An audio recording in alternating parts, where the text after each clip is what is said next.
Nuestro encuentro, que pertenece al ciclo Poetas en el Prado, y gracias al Centro de Estudios del Museo del Prado por organizarlo, y en particular a su director, el profesor Javier Arnaldo, sin cuya invitación no estaríamos hoy aquí. Como bien sabéis, esta primera parte del ciclo Poetas en el Prado, consistente en 4 encuentros titulados No separes de mi cuerpo el alma, tiene como eje el tema del exilio, sus diferentes formas y manifestaciones. Nuestro objetivo y deseo no es tan solo llamar puntualmente vuestra atención sobre este eterno problema humano. Somos un poco más ambiciosos y nos gustaría dejar plantada la semilla de la reflexión sobre las personas migrantes, desplazadas, exiliadas de una u otra forma, que esta semilla se instale, se incorpore a nuestro día a día y que nos importe. Sin ánimo de minimizar en absoluto el desgarrador drama de los migrantes refugiados a causa de las guerras, la pobreza extrema o la represión política, y que hoy en día en gran medida solo tienen una respuesta brutal por parte de los Estados. Hoy dirigimos nuestra mirada a un sujeto humano, un artista, pintor, que de entrada no es conocido precisamente por haber sido formalmente un exiliado. Nuestro foco hoy se dirige al pintor Francis Bacon. De él, su particular modo de exilio, el reflejo de su tragedia íntima en su obra y los maestros a los que admiraba, hoy hablaremos con nuestro invitado Óscar Curieses. El pasado abril, por cierto, se cumplieron 30 años desde la muerte del pintor aquí en Madrid. A modo de conmemoración de este aniversario, al final de nuestra reunión de hoy, Óscar regalará 30 ejemplares de su libro Hombre en Azul, del cual hoy, en la segunda parte de nuestro encuentro, nos ofrecerá una lectura dramatizada, acompañado por Agu y ayudado también por Aide Méndez y Pablo Ramírez. Óscar Curieses, quien nació en Madrid en 1972, es escritor y docente. Ha vivido en Londres, Nueva York y La Habana. Es autor de los libros de poesía Sonetos del Útero, del año 2007, Dentro, del 2010, Hay una jaula en cada pájaro, de 2013, Constitución Española, 2011, y Libro de los icebergs, de 2022, que acaba de ser publicado en Varasek Ediciones.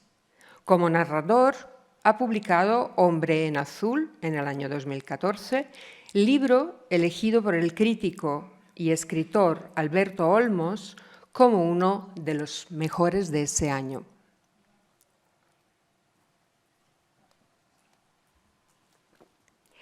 Después de haber aparecido parcialmente en revistas como Drunken Boat o Temporales de la Universidad de Nueva York, Hombre en Azul será publicado en inglés el año que viene en la traducción de Laila Benítez James en la editorial estadounidense Quantum Prose.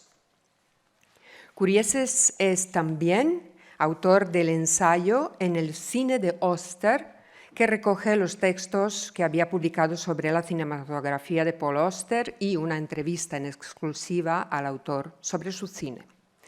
Desde sus inicios como escritor, Óscar Curieses ha colaborado con artistas de otras disciplinas en la producción de obras mixtas cercanas a la performance.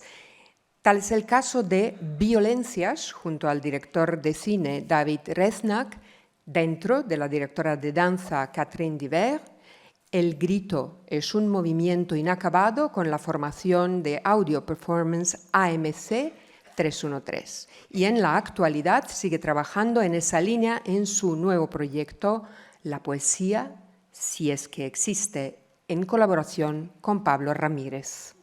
Su obra ha sido traducida parcialmente al inglés, francés y portugués y ha aparecido en antologías en Estados Unidos, Inglaterra, Bélgica, Latinoamérica y España. Se doctoró en Literatura de Artes Plásticas por la Universidad Complutense de Madrid con la tesis Leer en la imagen, Paul Auster y el cine. Ha trabajado como docente universitario y profesor de talleres para distintas instituciones como la Universidad Complutense de Madrid, la Universidad de Alcalá de Henares, la Escuela de Escritores de Madrid o la Red de Bibliotecas Públicas del Ayuntamiento de Madrid, en la que fundó, desarrolló y consolidó los talleres de poesía que se siguen desarrollando en la actualidad. Y bien, antes de deciros las palabras que he preparado sobre Francis Bacon, os cuento que he preparado un brevísimo y, por tanto, necesariamente incompleto recorrido visual por algunas de las obras de arte, autores y movimientos artísticos que o bien influyeron a un Bacon muy joven o bien nacieron en las primeras décadas del siglo XX. En el mismo recorrido siguen a continuación varias obras de Francis Bacon ordenadas cronológicamente. Sobre sus visitas al Prado, donde le atraían especialmente Velázquez y Goya, aunque no solo, sabremos más gracias a la intervención de Óscar. Las imágenes de este recorrido visual se repetirán un par de veces al menos, así que habrá tiempo para contemplarlas a la vez que se escucha la palabra.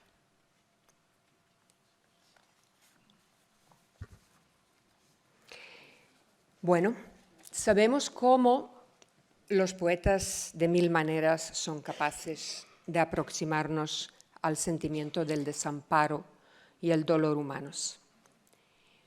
Paul Celan decía: con la sangre de las heridas imbricadas regaste tus espinas, la felina angustia acecha, en todo lo oscuro impera. Pareciera que estos versos estén inspirados en alguna pintura de Bacon. El pintor inglés nacido en Irlanda en 1909, Francis Bacon, ha sido y en parte sigue siendo un enigma, pese a los intentos de varios de sus biógrafos por desentrañarnos su figura y su prolífica obra. Y a pesar de que sea notorio que Bacon siempre trató de rechazar todo cierre narrativo en relación con su pintura, al contemplarla es difícil abstraerse al desasosiego que desprende. Él mismo dijo además que el gran arte desbloquea y abre las válvulas de la intuición y la percepción sobre la situación humana a un nivel profundo. A Francis Bacon le interesaba lo que había por dentro y no por fuera de la piel. Demasiado bien sabía él que en el exterior, empezando por la familia de uno, todo es un frágil constructo afectivo y social sostenido por el férreo andamiaje de la convención, que mucho es trampantojo y no poco simplemente mentira. Durante la infancia de Francis, la familia Bacon jamás consiguió instalarse en un único sitio. Se mudaban sin parar entre Irlanda e Inglaterra, de manera que no hubo arraigo, ni tampoco sensación de seguridad en el niño. Los republicanos irlandeses se alzaron contra el dominio británico en 1916 y el IRA se fundó en 1919. Así, vivir entre casas y países en medio de una guerra configuró en el joven Bacon la sensación de vivir permanentemente observado y perseguido como una pieza de caza. Más adelante esto lo plasmaría en sus pinturas. En el niño enraizó la creencia de que la vida es tan solo una serie de hechos fortuitos. Cuando su padre, ex militar reconvertido en entrenador de caballos, lo expulsó del hogar abrupta y despiadadamente, mostrándole sin miramientos el asco y el rechazo que le producía la homosexualidad de su hijo que acababa de descubrir, Francis contaba 16 años de edad. Corría el año 1926. De niño, Francis había sido siempre tímido, afeminado, asmático y realmente nunca encajó en la idea que su padre tenía de lo que debía ser un hijo varón suyo. Cuando lo expulsaron de casa, sabía poco del mundo. Posteriormente sería autodidacta en absolutamente todo. Había atendido la escuela en total solo durante 1 año y medio. No paraba de escaparse hasta que finalmente todos lo dieron por perdido y dejaron de insistir.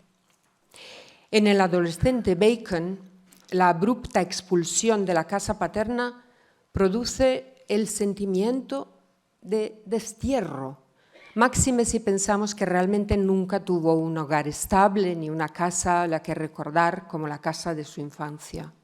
Aterriza en Londres, donde se empieza a mover en el submundo homosexual londinense. Y digo submundo porque no hay que olvidar que hasta el año 1967 la homosexualidad era delito sujeto a severo castigo en el Reino Unido. Y es muy conocida una anécdota que dice que el rey Jorge V, que reinó Gran Bretaña hasta el año 1936, al ser informado de que alguien que conocía era homosexual, al parecer dijo: pensaba que los hombres así se pegaban un tiro. De manera que el hecho de tener que vivir su homosexualidad de modo clandestino después del destierro al que le condena su padre, en el sujeto Bacon ahonda en la herida, en el sentimiento de rechazo, soledad y marginación. Y este exilio de la familia, unido a la exclusión a la que te condena la sociedad en la que vives, se puede describir y denominar con el término incilio. Francis Bacon, más que un exiliado, sería un inciliado. Esta palabra no figura en el diccionario todavía, pero fue acuñada por primera vez, muy probablemente, por los disidentes cubanos residentes en Cuba. Los regímenes autoritarios, por ejemplo, producen más inciliados que exiliados. Pensemos tan solo por un momento en lo que está ocurriendo hoy en Irán.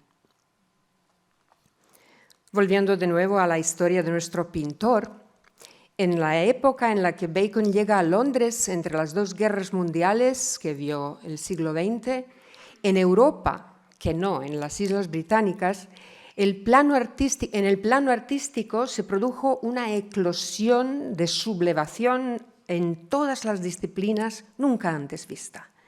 Desde la música o el ballet hasta la arquitectura, escritura, pintura, poesía o el cine. Qué envidia de comienzo de siglo, ¿verdad? En el plano artístico, se entiende. Y bien, el joven Bacon trabaja en Londres esporádicamente para mantenerse como puede, pero poco después se marcha a Berlín por unos meses. Siguen corriendo los años 20 del siglo pasado y Berlín es una explosión de una rompedora libertad artística y sexual, un hervidero de activismo y conflicto político. Bacon conoce los movimientos de Blaue Reiter y sobre todo Bauhaus en su pleno apogeo. Bauhaus le muestra el camino de la libertad para descubrir cómo derribar las convenciones en casi todos los contextos expresivos. Después de Berlín, va a París. Allí, el movimiento surrealista ha eclosionado. En sus posteriores inicios como pintor, Bacon hubiera deseado, al menos al principio, haber sido considerado surrealista, pero también esa pertenencia le fue denegada por los críticos del arte. Pero el pintor, que le mostró definitivamente la posibilidad de un camino en el arte, fue Picasso y sobre todo sus bañistas. Después también el cine. Es notoria su admiración por Buñuel o, por ejemplo, su fijación por la escena del acorazado Potemkin de Sergei Eisenstein, en la que en la monumental escalinata de Odessa, una anciana maestra con herida abierta en la cara por el sable de uno de los soldados imperiales, grita violentamente con los anteojos descolocados y reventados en 1000 pedazos y la sangre corriendo por su mejilla. Y bien, a los 19 años, Bacon regresa a Londres, donde se instala permanentemente. Es pertinente recordar, y hace un minuto lo insinué fugazmente, que antes del final de la Segunda Guerra Mundial, el mundo artístico de las Islas Británicas estaba cerrado casi herméticamente a las influencias europeas. Pero para los años 40 Bacon ya había vivido esa explosión creativa en Berlín y París. Me atrevería a decir que la pintura de Bacon es un ejemplo muy evidente de cómo un sujeto humano repudiado, humillado y radicalmente solo es capaz no solo de sobrevivir, sino de entender y materializar el propósito de su vida. Frances volcó su tragedia íntima y su dolor transformándolos en arte y, en su caso concreto, transformando el arte mismo. Bocas que se abren en un eterno grito de terror o de auxilio, crucifixión reiterada como metáfora de la vida humana, límites del interior y exterior en los desdibujados rostros, el horror en el que consiste el poder y que se oculta detrás de las estrictas reglas de protocolo o las pomposas vestimentas ceremoniales de los altos dignatarios. Dolor en carne viva del desamparado sujeto atrapado en su pulsión. La herida y la mortificación que le produjeron la ofensiva repugnancia de su padre y la aparente indiferencia de su madre ayudarían a forjar un carácter muy especial. Si bien fue abandonado, este hecho, por muy hiriente y vejatorio que le resultara, no le desanimó. Desobediente y transgresor en todos los aspectos de su vida, Bacon siempre había sido ese soñador, impulsivo y contradictorio. Y para poder lidiar con el mundo al que había sido arrojado sin apenas recursos, construyó una máscara defensiva con la que mostrarse al exterior y que a su vez tenía su parte de verdad. Se ganaría a conciencia de la fama del vividor alcoholizado, alguien que se entregaba sin freno a sus pulsiones y que él llamaba instintos y consideraba que la mayoría de la gente no exploraba con determinación. No obstante, los amigos de Francis Bacon lo definían y lo definen como una persona sociable, divertida, amante de la diversión, erudito y, sobre todo, amigo de sus amigos, leal y extremadamente generoso. El camino al reconocimiento de Francis Bacon fue largo, arduo y con muchos altibajos. Su biógrafo y amigo íntimo, Michael Peppiett, dice en la biografía Francis Bacon, Anatomía de un enigma. Desde un principio Bacon estuvo motivado para crear. No le gustaban los preliminares y, tras haber dado la espalda a toda erudición convencional, era obviamente reacio a buscar un profesor. Más que desarrollarse tarde, él mismo hizo muy difícil su desarrollo. Pero esto también constituyó una parte esencial de su formación como artista porque tuvo que enfrentarse a todo tipo de frustraciones y fracasos antes de poder dar a luz la monstruosa visión de dolor y angustia que necesitaba expresar. Bacon creía firmemente que las imágenes podían transformar el modo de sentir y pensar de la gente. La vida y la obra de este hombre, condensadas en pocas palabras, es el arte hecho carne. Y ahora me voy a acercar a saludar a Óscar otra vez. Bienvenido de nuevo, Óscar. ¿Se me escucha? Hola. Ya. Creo que es este micrófono. Ah, vale. ¿Se escucha? No. Sí. A mí. Ole. No pasa nada. Ahora sí, ¿verdad? Sí, vale. Bueno, bienvenidos a todos. Gracias por preferir el Prado al fútbol. Estamos encantados de recibiros y esperemos que os guste esto que hemos preparado y que Maya se ha esforzado tanto, y a Maya por invitarme al ciclo, y a otros autores también que han estado por aquí. Pues un placer. Óscar, cuéntanos primero cómo surge tu interés por Bacon. Sé que has vivido en Londres durante un tiempo, que has conocido muy bien los escenarios de su vida, pero en Tu hombre en azul tú te confundes de alguna manera con el personaje de Bacon, das rienda suelta a esa creatividad y te decides a escribir esa novela. ¿Por qué Bacon? Bueno, la verdad es que no lo sé muy bien. Digamos que las cosas a veces suceden, tampoco hay un porqué, y uno tiene que decidir si quiere o no quiere, y en este caso, pues yo dije que sí. En principio, yo pensaba en otro pintor, en un pintor francés que se llama Josh Rouault. Pero me era muy difícil poder documentarme sobre Rouault porque yo no sé francés. Entonces, eso estaba poniendo las cosas un poco difíciles, y al final de repente apareció Bacon como otra posibilidad, y me parecía que sabía si podía ser viable porque, bueno, inglés yo hablaba, había vivido en Estados Unidos también, había vivido en Londres, conocía muchos de los espacios en los cuales Bacon había desarrollado su trabajo. Conocía esa atmósfera que yo creo que de alguna manera está en sus pinturas, esa atmósfera londinense, como de los grises, de esas atmósferas cerradas, oscuras. Y aparte de eso también porque me pareció que había algo que conectaba bastante bien conmigo. Y en el sentido de que a mí no me interesaba, me sigue sin interesar demasiado, el narrar las cosas.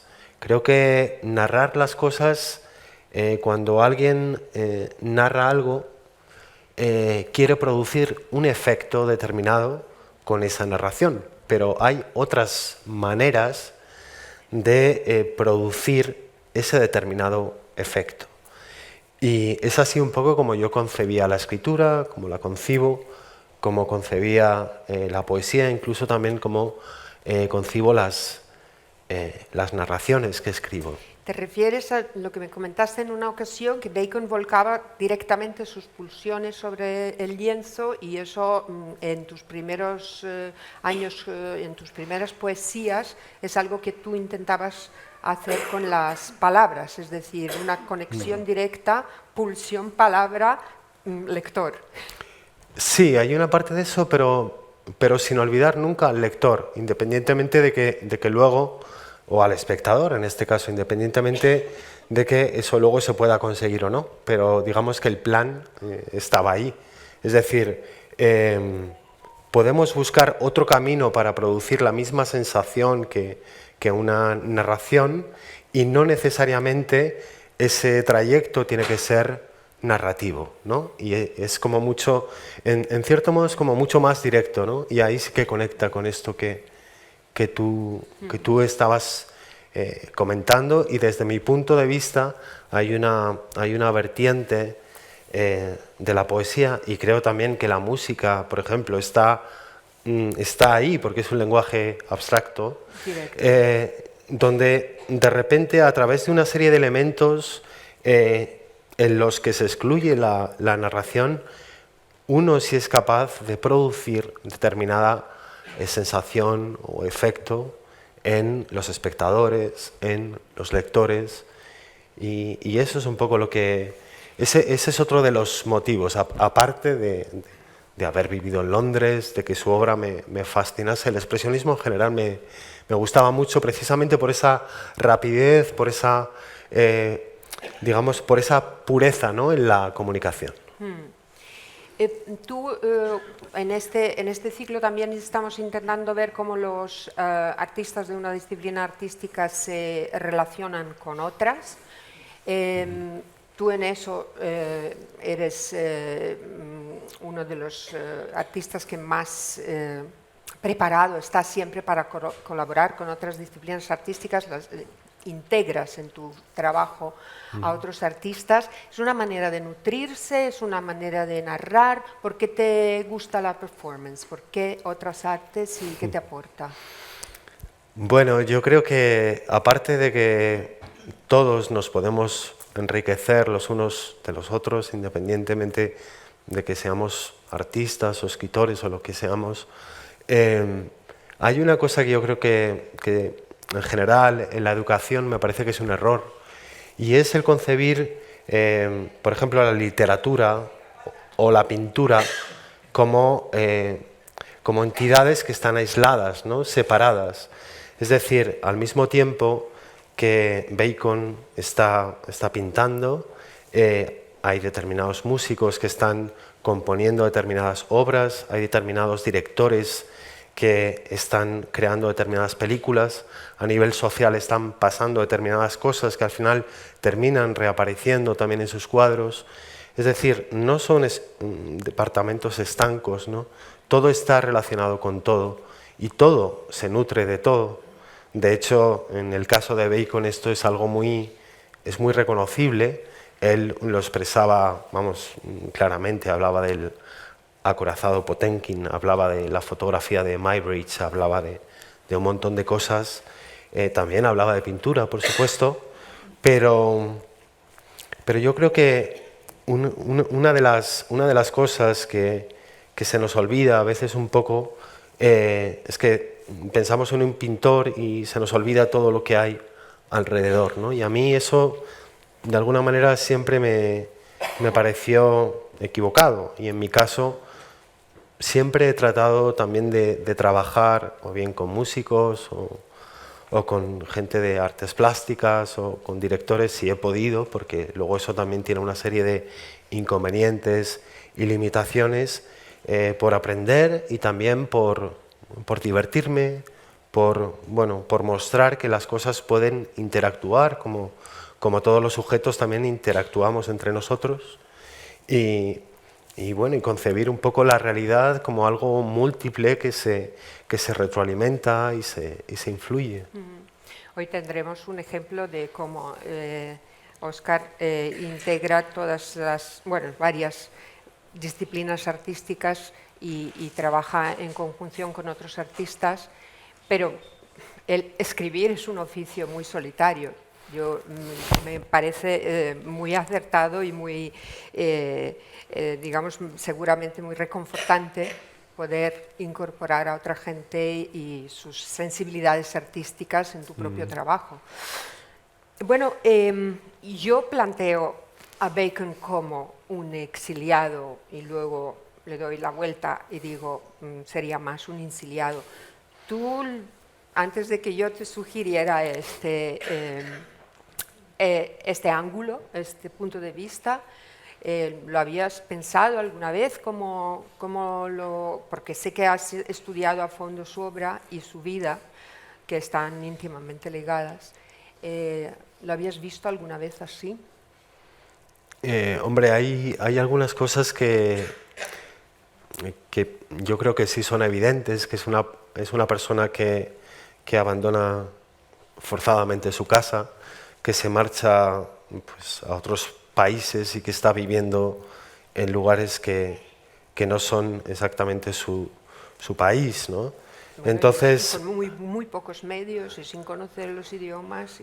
Sí, sí, es verdad. Pero bueno, era una persona, siempre fue una persona muy inteligente que supo, digamos que adaptarse un poco a las circunstancias. Pero luego también al hilo de eso, creo que su propia condición de homosexual, ¿no?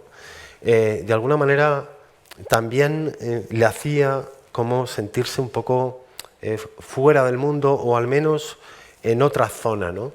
Y en esa zona justo es donde aparece la pintura, que yo creo que le reconecta un poco con todo, pero evidentemente yo creo que eso, desde luego, que eso es así. Y bueno, luego con respecto a como a ese exilio, entre comillas, creo que él adoptaba posturas muy distintas, ¿no? A veces ironizaba sobre su propia condición de homosexual, otras veces se enfadaba, otras se mostraba más como pasivo, pero sobre todo, digamos que la ironía, el sarcasmo, a veces también era una persona que tenía un punto como masoquista, ¿no? Bueno, yo soy esto y al final sufro, hago sufrir. Era un personaje bastante complejo, bastante humano también. Muy complejo, claro, claro. Por eso he querido destacar esa parte que el gran público no conoce, es decir, de sus amigos íntimos, de la extrema generosidad, de lealtad, bueno, decían que desde muy joven estaba como muy preparado para estar en cualquier sitio, ya sea en el mercado de Covent Garden o en el Buckingham Palace.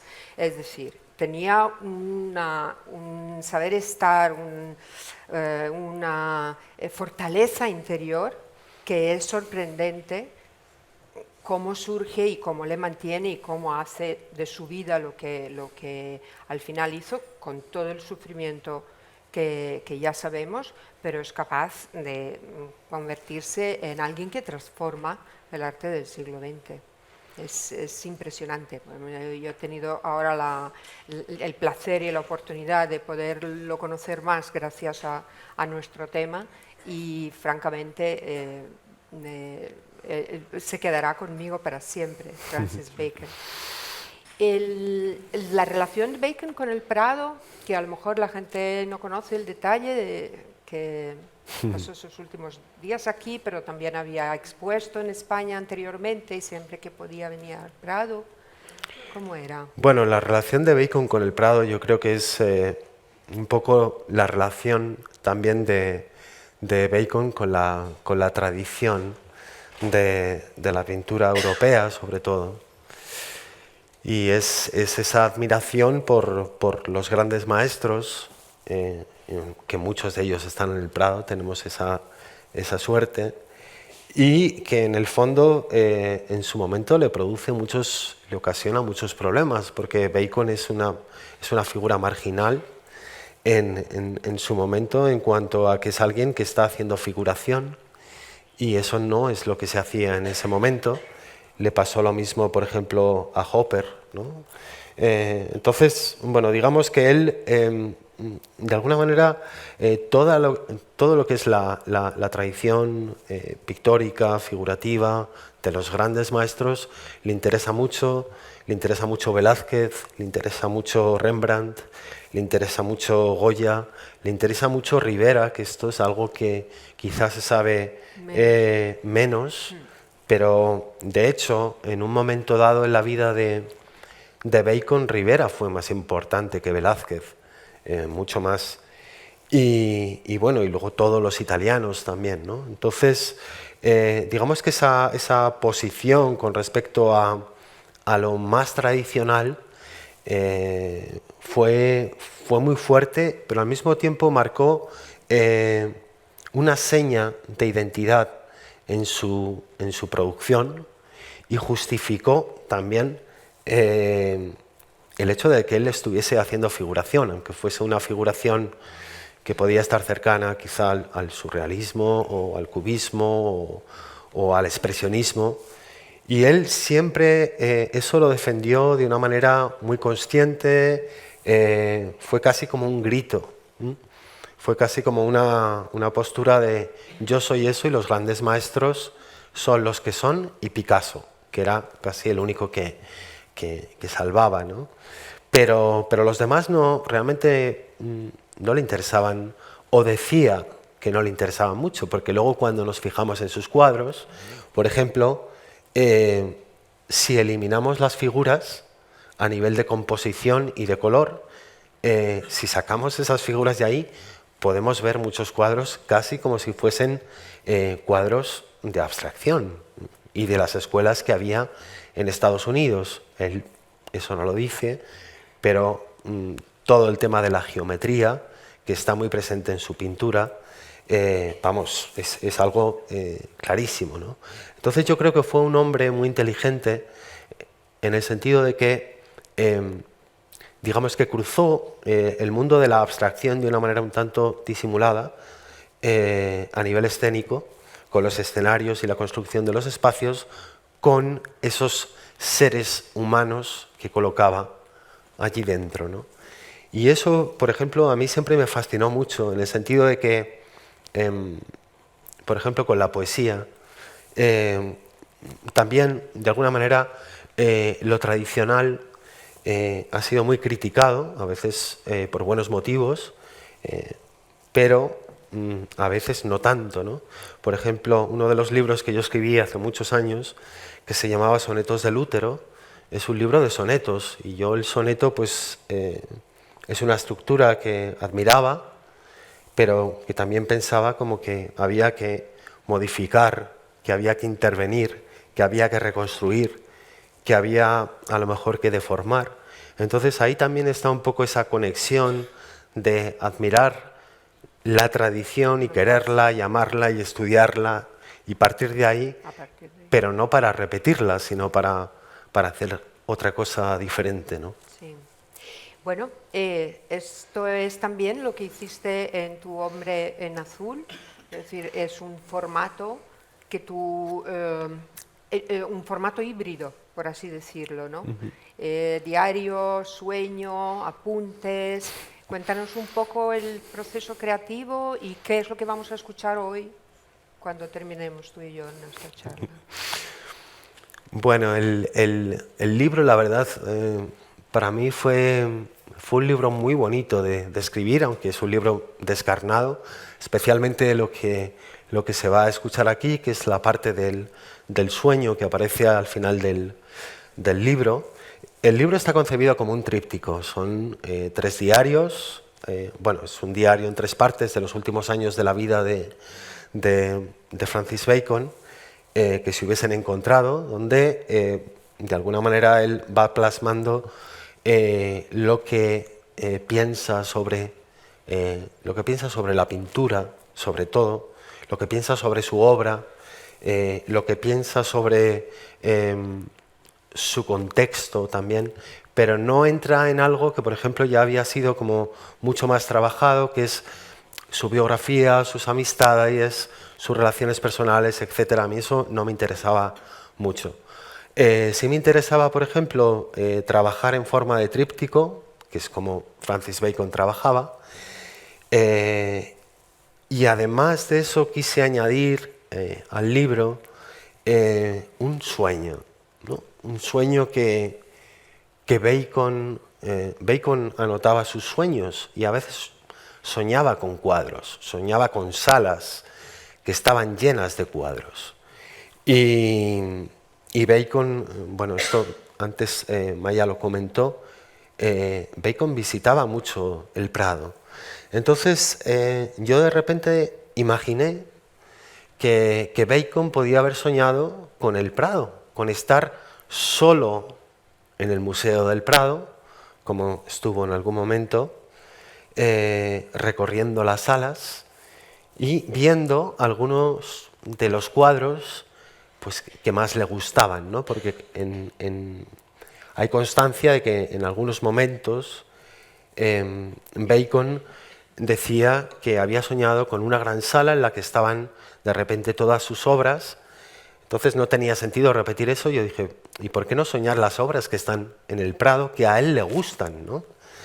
Y bueno, me inventé un poco ese sueño, pero considerando muy bien y eligiendo bien qué tipo de pinturas podían entrar en ese supuesto sueño de Francis Bacon en el Museo del Prado.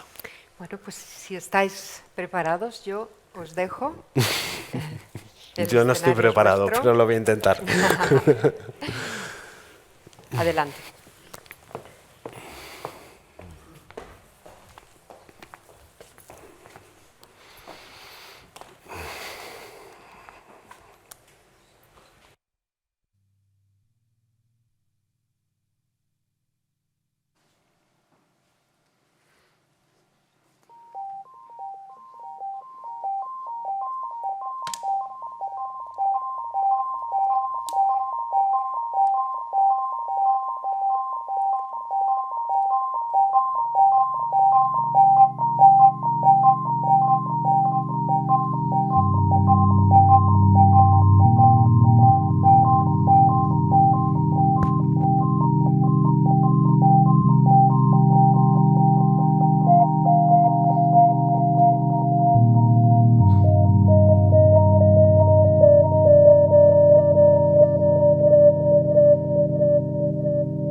Tampoco se trata de la National Gallery, la Tate o el Louvre. Sin embargo, el espacio me es familiar. Estoy al principio de una galería de más de 100 metros de largo. Allí cuelgan muchos lienzos que reconozco. Elevo la mirada para comprobar la altura del techo. Debe de tener unos 40 metros. Me detengo en la luminiscencia que se filtra desde el tragaluz más próximo. La galería tiene 4 tragaluces, agrupados en 2 y 2, con una zona intermedia oculta en la que presumiblemente se eleva una gran bóveda. Todo está vacío, limpio, en silencio. En ese instante escucho el eco de algo que cae al suelo. Trato de localizarlo y descubro una minúscula figura negra al fondo de la galería. Recoge algo del piso y se incorpora. Es un hombre. Me da la espalda y permanece ante un gran lienzo en blanco. No parece sentir mi presencia, lo que me reconforta, la verdad. Echo un vistazo rápido al corredor de nuevo y camino. Calculo que habrá unos 30 lienzos colgados. En la pared izquierda me encuentro con los primeros. Son Adán y Eva, de Durero, y la disputa de los doctores en el templo, de Veronés. Estoy seguro de haber elegido bien. Me refiero a comenzar por la izquierda. Una de las cosas que siempre me inquieta en los museos es por dónde empezar. Pero hoy resulta fácil. Comienzo por el principio, el origen, el pecado. Enseguida cambio el díptico del maestro de Nuremberg por el óleo del italiano. Jesús adolescente, contesta a fariseos y sabios y se erige sobre el resto de los personajes en una estructura piramidal típica. Esa misma disposición volverá a utilizarse años después en miles de obras, aunque Jesús niño lo ignore. Será en su propia crucifixión. Después me encuentro con Ticio y Sísifo, de Tiziano. El gesto crispado resulta fascinante en ambos cuadros porque el gesto es el dolor. No son telas oscuras. Su negrura proviene de las posiciones de los cuerpos y de algunos elementos secundarios sugestivos. La enorme piedra que corona el cuello de Sísifo como si fuese su propia cabeza, y el sombrío pájaro, en Ticio, mezcla de buitre y cuervo. El ave picotea la herida abierta a la altura del hígado de Ticio, tratando de ensanchar el orificio sangrante para introducir en él su cabeza y su cuello. La imagen, de fuerte connotación sexual, me recuerda a los versos de aquel poeta modernista irlandés. Untan los cisnes cuellos bajo el ano, escribía. Mientras observo la imagen, me giro levemente para vigilar a la siniestra figura del fondo. Sigue inmóvil ante el lienzo en blanco. Me gustaría saber quién es y qué hace, pero aún no es el momento. Prefiero fingir más adelante un encuentro fortuito, un accidente. Y al pensarlo, soy consciente de que su presencia ya condiciona mi marcha. Si me retraso, lo perderé. Esa idea crece en mi interior y me impide concentrarme en los Ticianos. No estará Francis, no estará, me digo. Pero sé también que si avanzo directamente hacia el final de la galería, la figura desaparecerá. ¿Qué hacer? Tranquilízate, me repito, y trato de respirar más despacio, como en los ataques de asma de mi infancia. Me sorprende encontrar en esa misma hilera lienzos de Cimabue, Greenwald, Daumier y el Bosco. No logro identificar los dos primeros, aunque sí reconozco el estilo inconfundible de sus autores. Los siguientes, Don Quijote y Sancho de Daumier y la adoración de los magos del Bosco, me hacen pensar en el Prado. Pero no es posible. Solo el tríptico del Bosco se halla en el museo. Recuerdo que, al encontrármelo por primera vez, años atrás, estaba plegado y le dije a mi querido Peter: no me extraña, el Bosco es un pintor tan horrible. Y al recordar esa frase, ahora siento que he vuelto al Prado. Tengo la sensación del Prado, la misma que he tenido tantas veces al regresar a Madrid. ¿Sabrá el hombre de negro que estoy aquí? Seguro. Él lo sabe todo. Y en ese momento se añade a mi inquietud una progresiva sensación de culpa. ¿Qué te ocurre, Francis? Aprovecha el tiempo, goza de los cuadros y olvida la figura del fondo, me digo.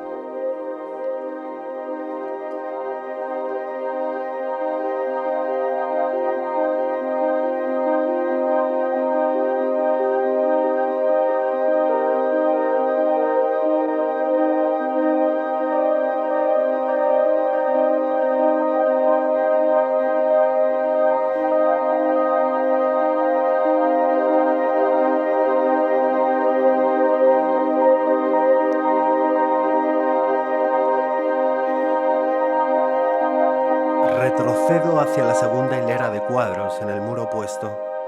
Allí cuelgan 8 óleos de Rivera. Ahora sé que sí estoy en el Prado. La carne pálida de la Magdalena se envuelve en un vestido negro y un manantial de sangre recorre la parte inferior del cuadro. Ella yace postrada, mirando a la izquierda, llena de horror, ante la escena que acontece en la siguiente tela. Allí está la mujer barbuda. Me observa, con rostro resignado y desafiante. Lo más destacable es el contraste entre las robustas manos de hombre que sujetan a la criatura y el pecho hinchado y redondo que le nace pocos centímetros más abajo, justo donde terminan el cuello y la barba. Todo es deforme, pero de una deformidad natural. Sonrío. La escena me produce una mezcla de extrañeza y lástima. A continuación, me acerco a la vieja usurera. Me gustaría sentir el recorrido del pincel de Rivera con las yemas de los dedos. La piel arrugada de la cara de la vieja me tienta, me llama. Entonces, recuerdo la frase del mozo de las caballerizas que me desvirgó. Una cosa es ver y otra cosa es tocar. Tocar es siempre mejor. Ven aquí, Francis. Y cuando me dispongo a tocar, tomo la precaución de girarme hacia el hombre de negro. Me vigila con severidad. A esta distancia sigue siendo minúsculo, pero su presencia me intimida por completo. Muy avergonzado, me separo del cuadro. No he sido capaz de ver su rostro, pero su mirada me atraviesa. No lo entiendo.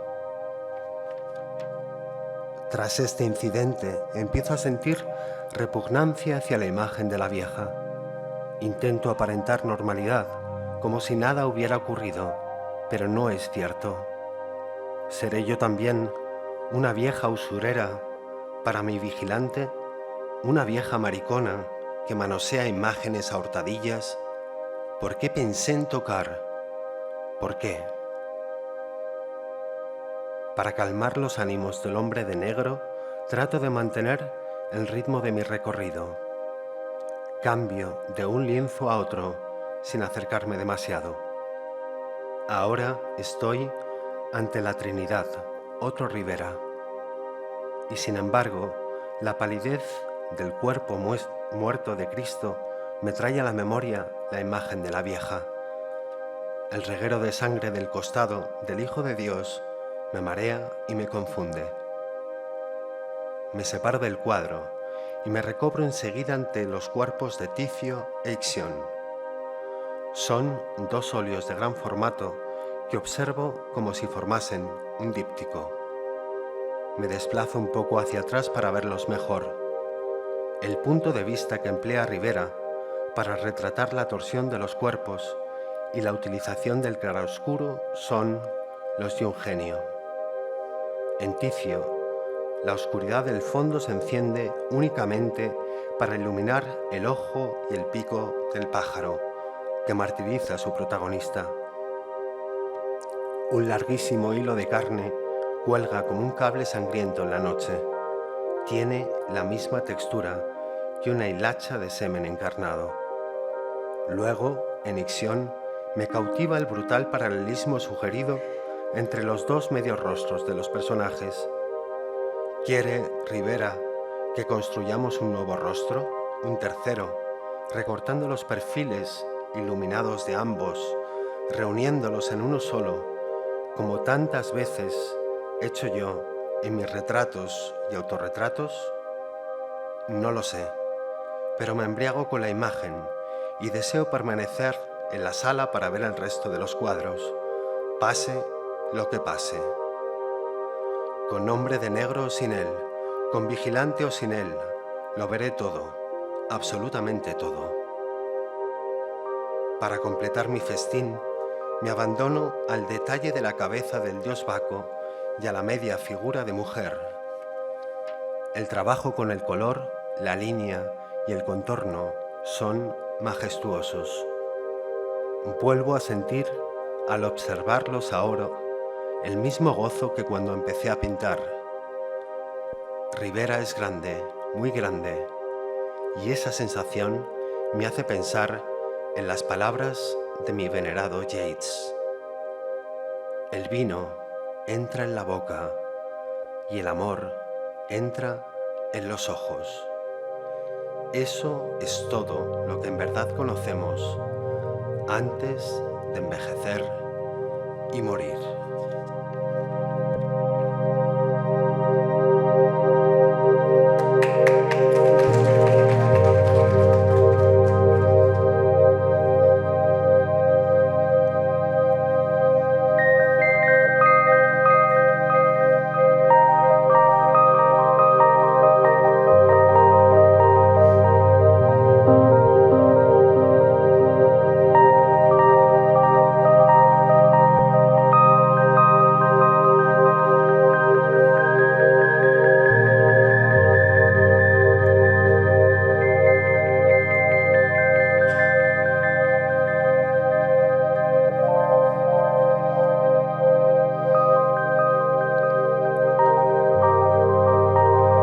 Después del trance anterior, me dirijo a la tercera pared de la galería. Las sombras del corredor no se han desplazado ni un milímetro desde que empecé mi visita. Es algo extraño.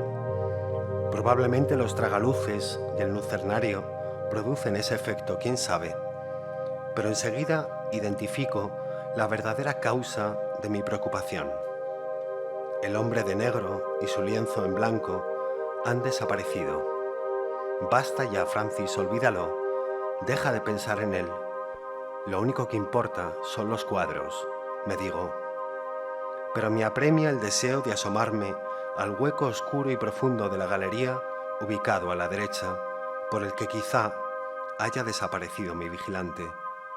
Quiero saber qué hay allí. Y al encaminarme en esa dirección, un ciclista, recién salido del acceso, sprinta hacia mí sin verme. Su cabeza todavía mira hacia atrás para comprobar si es perseguido por alguien. Quedo completamente paralizado. Primero sonrío con incredulidad, como si se tratase de una broma, y después me lleno de horror. Sigo en su camino y no me ve. «Mírame», le grito, «esto es un museo, no puedes estar aquí». Trato de pegarme a la pared izquierda, pero avanza en esa misma dirección. Cuando me ve, finalmente, está solo a 3 metros y se asusta tanto como yo. Me arrojo al suelo para evitar ser atropellado y trato de arrimarme aún más a la pared. En un italiano diabólico me grita, «¡Vaffanculo!». Lo miro con furia, me levanto y corro tras él con todas mis fuerzas. «Cabrón, esto es un museo, no puedes estar aquí». Él pedalea a toda velocidad hacia la entrada, mientras yo resbalo y caigo al suelo otra vez. Al incorporarme, para disfrutar de su choque inevitable con el portón, no encuentro rastro alguno de él.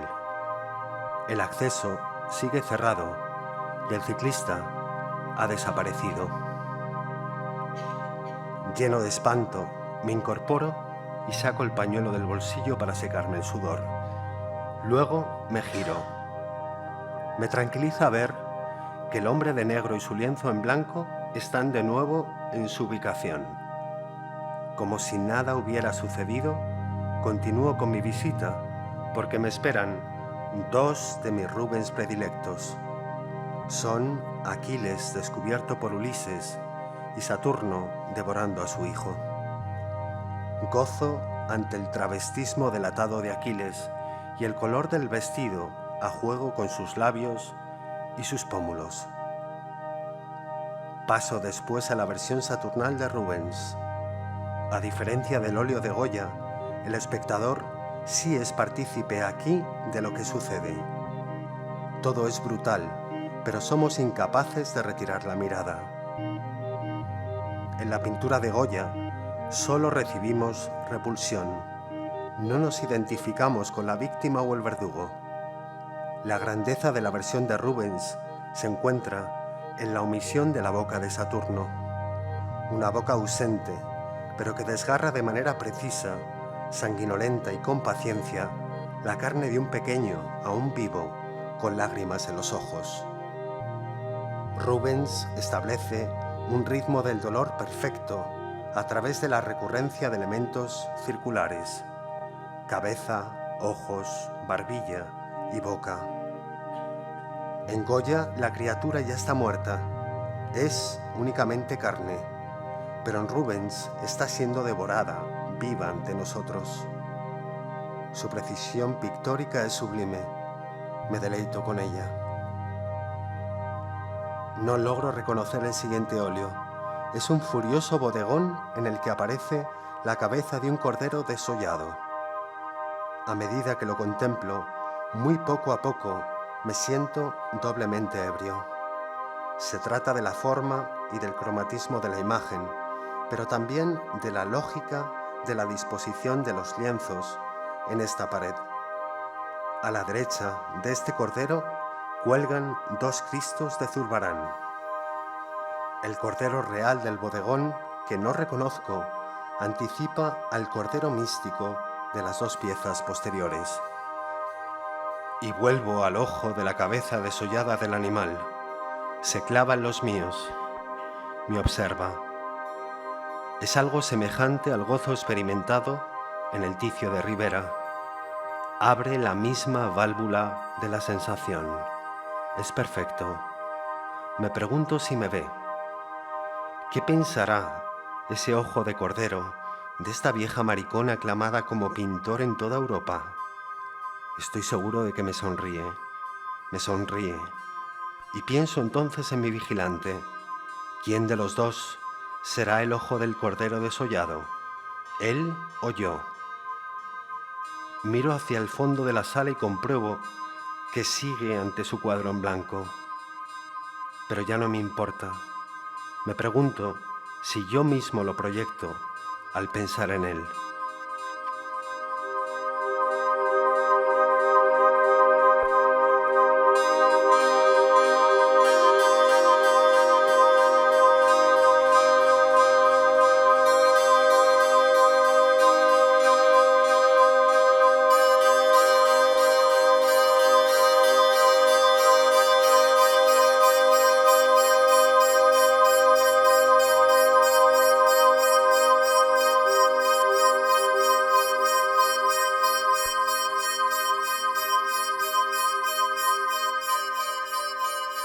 Retrocedo hacia el comienzo de la última pared, la cuarta, para completar el recorrido.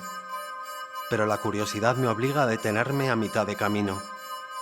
Observo a mi oscuro vigilante dándome la espalda.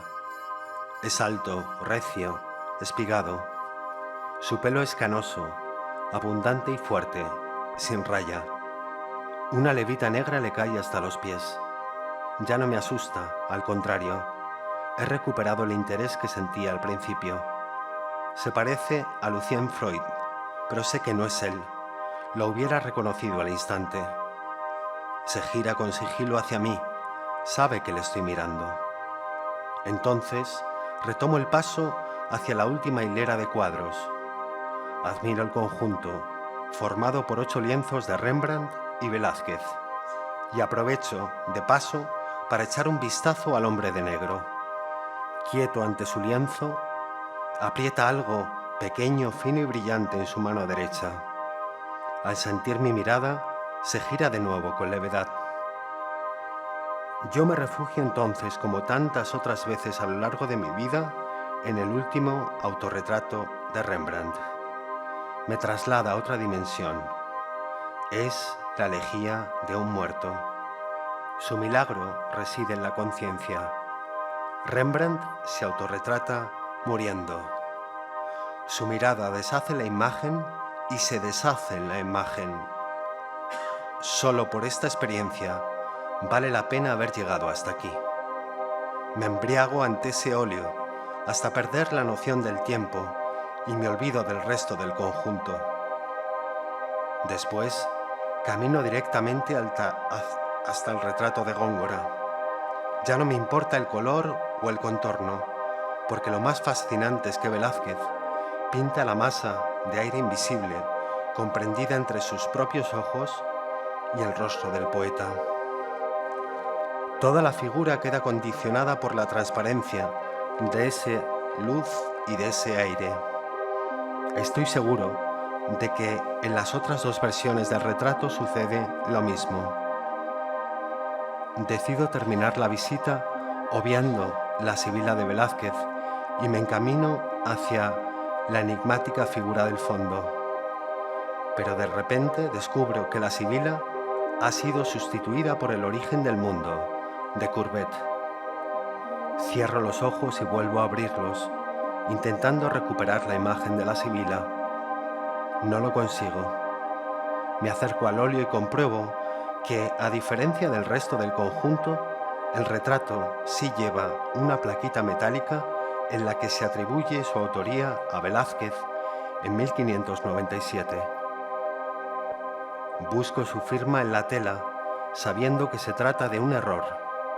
Velázquez jamás pintó este cuadro. Es una broma de mal gusto.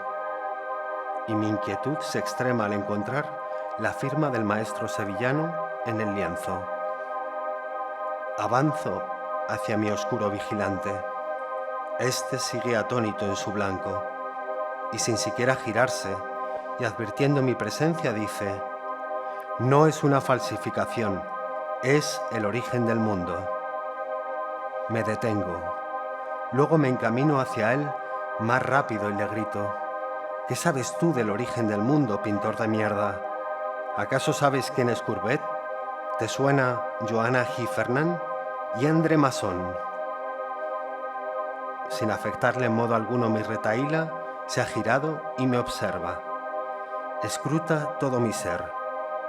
Su rostro es idéntico al de Samuel Beckett y permanece en un silencio sepulcral. Me siento aturdido ante su imagen. No es una falsificación, es el origen del mundo, insiste. La levita negra cubre todo su cuerpo y me recuerda a los severos curas irlandeses de mi infancia. En la mano derecha, entre el pulgar y el índice, sigue sosteniendo algo minúsculo, fino y brillante. Ahora sí lo distingo. Es una cuchilla. No me atrevo a fijar por completo la vista en el objeto y regreso a la fisonomía del hombre. Él clava sus punzantes ojos grises en los míos, como una rapaz, mientras su rostro aguileño sobrevuela mi interior. «¿Beckett?», pregunto. «Beckett no, Bacon», responde. Pero yo no entiendo su respuesta, o él no entiende mi pregunta. Y la repito: «¿Beckett?». Y él responde de nuevo con autoridad: «Beckett no, Bacon». A continuación, arquea las cejas y me señala con los ojos el oscuro acceso de la derecha. Luego declara con frialdad: «Es por ahí, Francis». Y sin saber por qué, le obedezco. Camino en esa dirección y me adentro en la oscuridad. En ese instante, escucho el ruido de una tela blanca que se raja.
Bueno, muchas gracias a todos. Un aplauso para Agu, que se ha encargado de la música, para Chumi, que se ha encargado de las imágenes, y para Pablo y Aide, que está ahí arriba, que nos ha ayudado a montar todo esto. Esperamos que os haya gustado mucho, o al menos un poco, y muchas gracias por estar aquí.